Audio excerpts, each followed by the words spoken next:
ثم جعلناك على شريعة من الأمر فاتبعها ولا تتبع أهواء الذين لا يعلمون.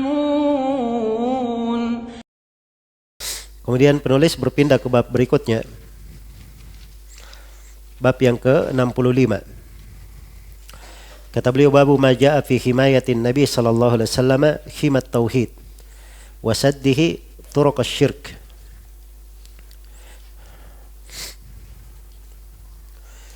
Kata beliau, bab apa yang datang seputar upaya Nabi sallallahu alaihi wasallam dalam menjaga kemurnian tauhid. Hima itu batasan-batasan, ya. Dikatakan hima. Jadi kalau dikatakan hima itu sesuatu yang terlarang. Ya kalau misalnya seorang memiliki lapangan ternak misalnya, ada batasan-batasannya.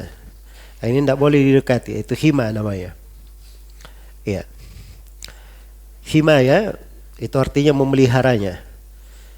Himaya memeliharanya, jangan sampai dimasuki oleh hal yang tidak baik atau dimasuki oleh gangguan.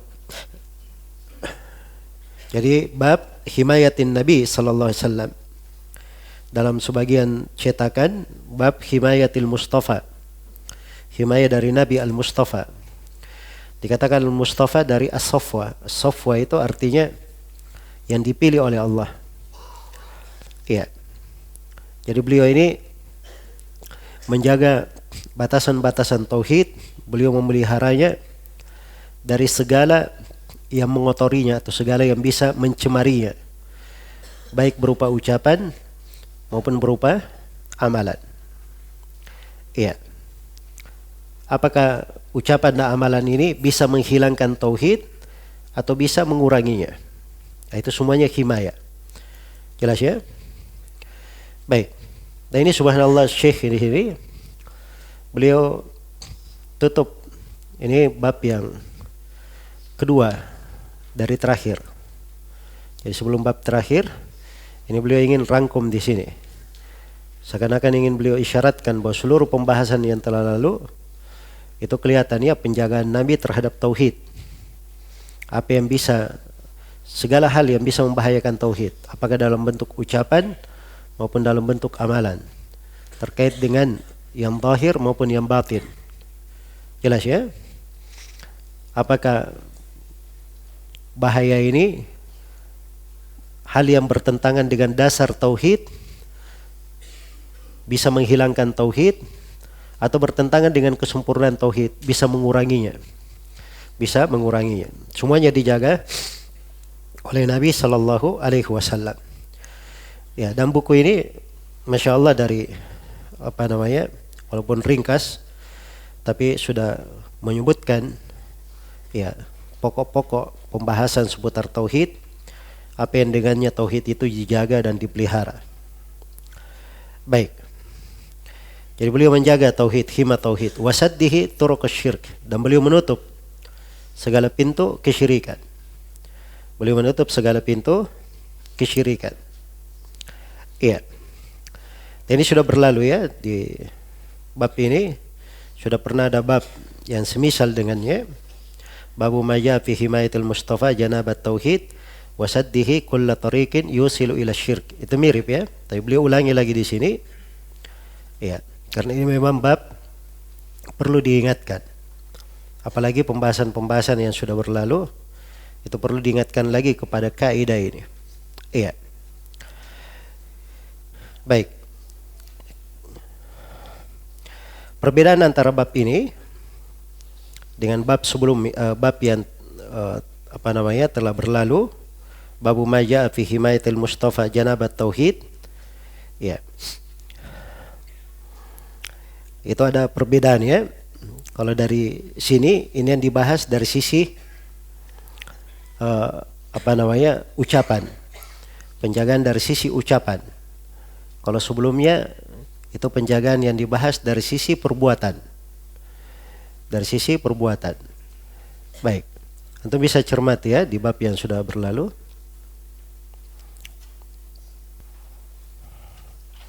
Baik, di halaman 101 ya. Di bab yang ke-21. Kalau di bab yang ke-21 itu halaman 101 itu terkait dengan perbuatan. Lihat hal-hal yang jangan menjadikan kuburanku sebagai id dan seterusnya ya, perbuatan. Kalau di sini terkait dengan ucapan. Di bab yang ke-65 terkait dengan apa? Terkait dengan ucapan. Iya. Baik. Dari seluruhnya bisa dipetik pelajarannya, penjagaan untuk memelihara tauhid itu pada segala sudut dan sisinya. Baik. Dikatakan di sini penulis bawakan dua dalil. Yang pertama Abdullah bin Syikhir radhiyallahu anhu annahu qala intalaqtu fi wafdi Bani Amir ila Rasulillah sallallahu alaihi wasallam faqulna anta sayyiduna faqala as-sayyidullah tabaraka wa ta'ala qulna wa afdaluna fadla wa a'dhamuna tawla faqala qulu biqaulikum wa ba'di qaulikum wa la yastajriyannakum asy-syaitan rawahu Abu Dawud bi sanadin jayyid. Dari Abdullah bin Syikhir radhiyallahu anhu beliau berkata, tatkala aku pergi dalam utusan Bani Amir menjumpai Rasulullah sallallahu alaihi wasallam, kami berkata kepada beliau, engkau adalah sayyid kami. Iya. Sudah berlalu ya menggunakan sayyiduna untuk nabi boleh atau tidak? Hah? Boleh. Karena sayyid di sini muqayyad kan? Bukan mutlak. Tapi Nabi menjawabnya apa? As-sayyidu Allah. Sayyid itu adalah Allah. Nah, ini penjagaan terhadap apa? Terhadap tauhid. Di maqam yang seperti ini, walaupun penyandarannya boleh, tapi di hadapan orangnya langsung, ya, maka Rasulullah memberi contoh penghambaan. Jelas ya? Bagaimana harusnya bahwa sayyid itu adalah Allah Subhanahu wa taala. Dan ini dari kesempurnaan ubudiyah beliau sallallahu alaihi wasallam. Baik.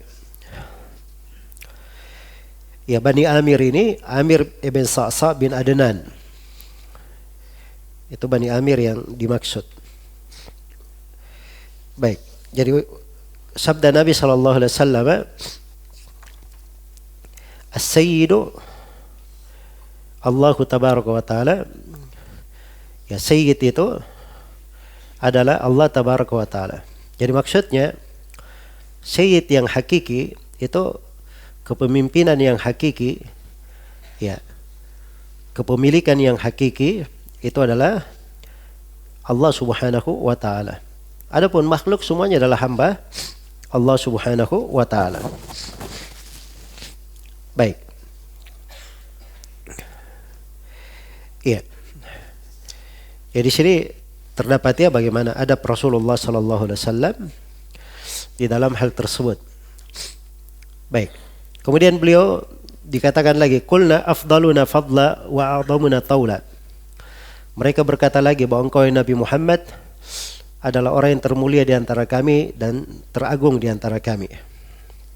Ya, fadla artinya banyak kebaikannya. Ya, taulan artinya banyak keutamaan, pemberian dan kekayaannya. Iya. Jadi paling bagus keutamaannya dan paling besar pemberian, kekayaan dan kecukupannya. Ya. Maka Nabi sallallahu alaihi wasallam berkata, qulu biqaulikum. Ya, ucapkanlah perkataan kalian. Silahkan kalian mau berucap silahkan. Au ba'di qaulikum, atau sebagian ucapan yang kalian ucapkan silahkan. Tapi wala yastajriyannakum asy-syaitan. Jangan sampai syaitan jangan sampai syaitan itu menjadikan kalian sebagai tempat dia melewat, tempat dia berjalan. Ya. Jangan sampai kalian itu hanya ditunggangi oleh syaitan saya. Hanya ditunggangi oleh syaitan saya. Jadi kalau dikatakan jarian itu menjadi tempat dia ditunggangi. Kalau itu bahasa lain seperti yang diterjemahkan di sini sebagai wakilnya.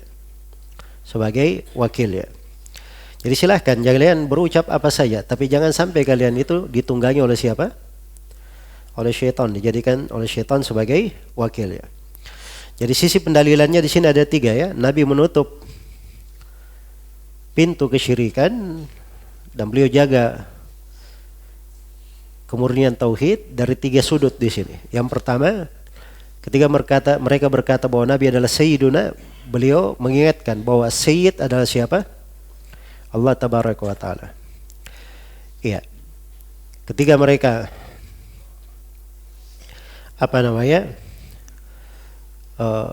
berucap ucapan yang berlebihan, maka Nabi katakan qulu biqaulikum ba'di qaulikum. Silahkan kalian berucap.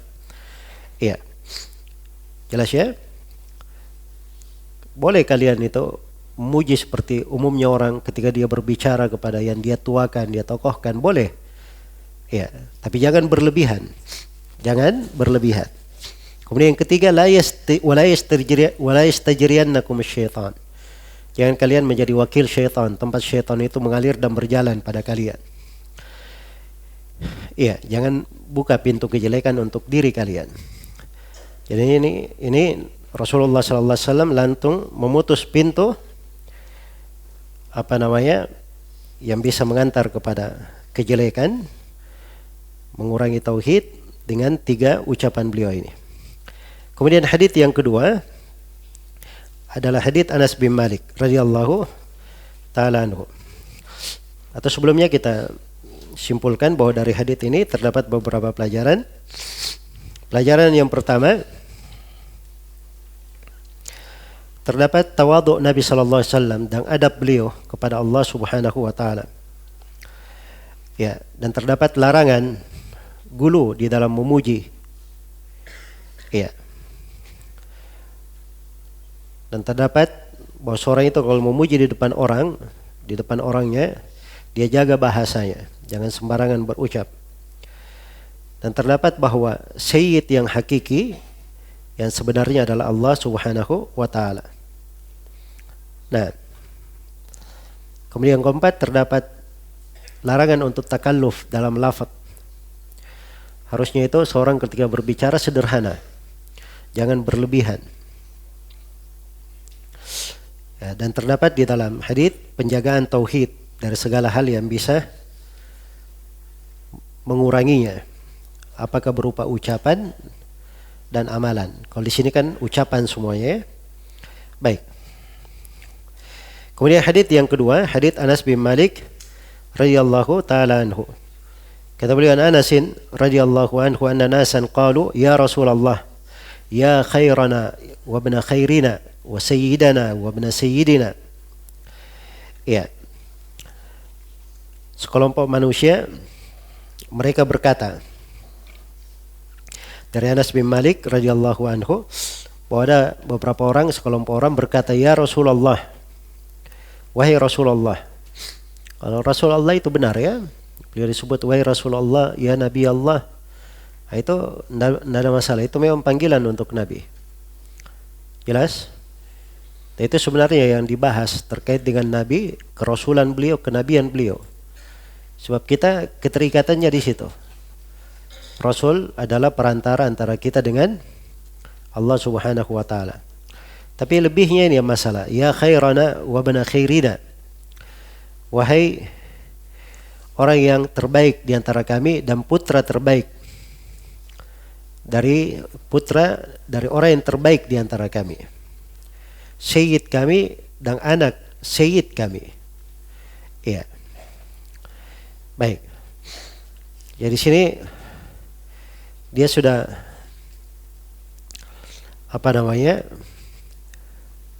menyanjung Nabi ya sallallahu alaihi wasallam. Ya, dan ucapan mereka ini ucapan sebenarnya tidak ada yang keliru ya. Tidak ada yang keliru di dalamnya. Ya.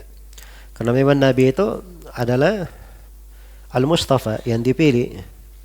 Ya, khiyar min khiyar, yang terbaik dari yang terbaik. Jelas ya? Dan itu diterangkan dalam riwayat-riwayat. Tapi di sini di posisinya ketika mereka memuji seperti ini pintu bisa masuk ke dalam apa? Hal yang mengurangi tauhid. Maka Nabi langsung memutusnya. langsung ditutup. Faqala ya ayuhan nas qulu biqaulikum wa la yastahwiyannakum asy-syaitan. Ya wahai sekalian manusia, ucapkanlah perkataan kalian. Tapi jangan sekali-sekali syaitan itu memperdaya kalian. Yastahwiyannakum, memperdaya kalian. Ya. Baik. Kemudian kata beliau, Ana Muhammad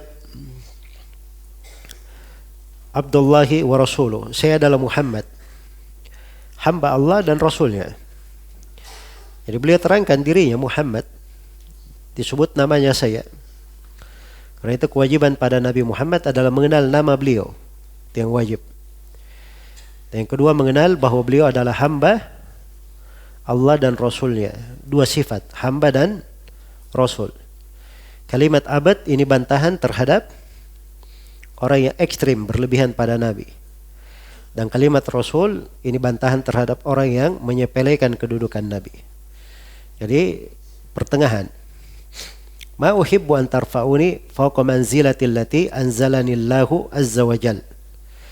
Kata beliau, saya tidak senang bila kalian mengangkat kedudukanku melebihi kedudukan yang Allah telah tetapkan untukku. Iya.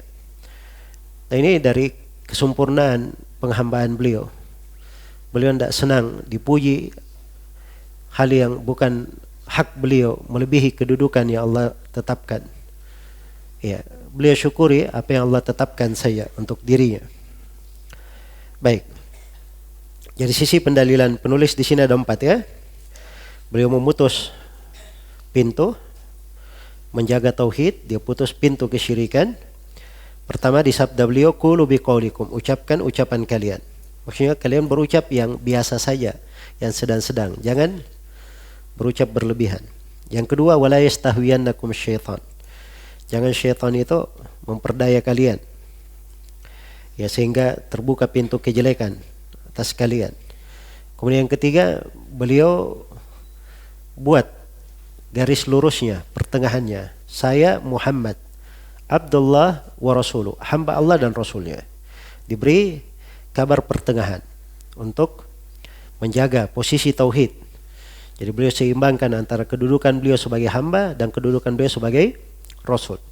Dan yang keempat, ma uhibbu an tarfa'uni fawqa manzilati allati anzalanillahu azza wa jalla. Saya tidak senang kalian mengangkat saya melebihi kedudukanku yang Allah berikan untukku. Ini 4 jawaban Nabi untuk menutup pintu kesyirikan ini, dan beliau menjaga dari kemurnian tauhid dengan 4 hal ini. Baik. Dari hadits ini dipetik beberapa pelajaran. Pelajaran yang pertama, terdapat larangan berlebihan di dalam memuji. Ya. Apakah itu Nabi sallallahu alaihi wasallam maupun selain Nabi sallallahu alaihi wasallam. Dan yang kedua, terdapat dicelanya seorang itu takalluf, berlebihan di dalam lafaz-lafaz dan kalimat yang dia ucapkan. Dan yang ketiga, terdapat tawadhu Nabi sallallahu alaihi wasallam. Dan yang keempat, terdapat semangat Rasulullah menjaga kemurnian akidah dari apa yang bisa membahayakannya. Dan terdapat penetapan jalur pertengahan, tidak ada gulu dan tidak ada menyepelekan. Dari sabda beliau adalah hamba Allah dan Rasulnya. Dan terdapat kewajiban berhati-hati dari makar dan tipu daya syaitan. Iya. Baik. Nah, ini luar biasa ya, 2 hadits ini yang dibawakan oleh penulis bab ini. Beliau betul-betul mendudukkan bagaimana harusnya seorang muslim itu menjaga kemurnian tauhid. Ini Rasulullah. Iya. Begitu ada yang berucap kalimatnya sebenarnya ya pada yang disebutkan itu anta sayyiduna, itu tidak keliru ya. Anta khairuna wa bin khairina sayyidana wa bin sayyidina, ini juga tidak keliru. Cuman Rasulullah menutup pintu untuk hal tersebut. Menutup pintu untuk hal tersebut. Baik. Kemudian di sini penulis menutup dengan menyebutkan masail. Kata beliau rahimahullahu taala, al-ula tahdiruhu an-nasa 'anil gulu. Peringatan beliau kepada manusia jangan sampai gulu. Nah, itulah ucapan beliau, qulu biqaulikum au ba'di qaulikum. Wala yastajriyannakum asy-syaitan. Ya, riwayat berikutnya qulu biqaulikum wala yastahwiyannakum asy-syaitan. Yang kedua, tsaniyatu ma yanbaghi ayaqula man qila lahu anta sayyiduna. Apa yang harusnya diucapkan kalau dikatakan kepadanya engkau adalah sayyid kami? Maka dia harusnya berucap apa? As-sayyid Allah tabaraka wa taala. Jadi kembalikan kepada Allah. Sama seorang kalau dipuji, ya ini semuanya Masya Allah kebaikan engkau, kamu memberi kami banyak jasamu. Ya. Kalau ada kalimat yang seperti itu diucapkan pada dirinya, harusnya dia kembalikan bahwa segala keutamaan adalah milik Allah Subhanahu wa taala. Nah, itu sifatnya orang-orang yang bertauhid. Walaupun kadang kalimat itu tidak bisa disalahkan orang yang mengucapkannya, tetapi diarahkan kepada yang lebih selamatnya, yang mencocoki diri dia sebagai hamba kepada Allah dan juga memperbaiki orang lain. Kemudian yang ketiga, ats-tsalitsatu qauluhu la yastajriyannakum asy-syaitan ma'annahum lam yaqulu illa al-haq. Ya. Ucapan mereka atau ucapan Nabi, jangan sekali-sekali syaitan memperdaya kalian atau menjadikan kalian sebagai wakilnya. Padahal para sahabat tidak mengatakan kecuali kebenaran. Yang diucapkan kan tidak ada yang salah kan? Saya sebut tadi tidak ada yang salah. Ya. Tapi subhanallah Nabi melarang hal tersebut. Ini himayatan lit tauhid, menjaga tauhid. Jangan sampai mereka jatuh ke dalam hal yang membahayakan. Iya. Baik. Jadi naudzubillah ya, kalau dilihat qasidah al-burda itu naudzubillah. Apalagi dibahas dengan bab ini. Ar-rabi'ah yang keempat, qauluhu ma uhibbu an tarfa'uni fawqa manzilati. Ya, kedudukan Nabi itu kedudukan khusus antara ubudiyah dan risalah. Beliau sebagai hamba dan sebagai rasul. Itu kedudukan beliau. Maka jangan melebihkan Nabi melebihi kedudukan beliau. Jadi kalau rasul kan rasul cuma menyampaikan, hamba dia fakir kepada Allah. Karena itu tidak boleh Nabi itu dijadikan sebagai tempat berdoa, memohon hajat dan sebagainya. Itu bukan kedudukan beliau.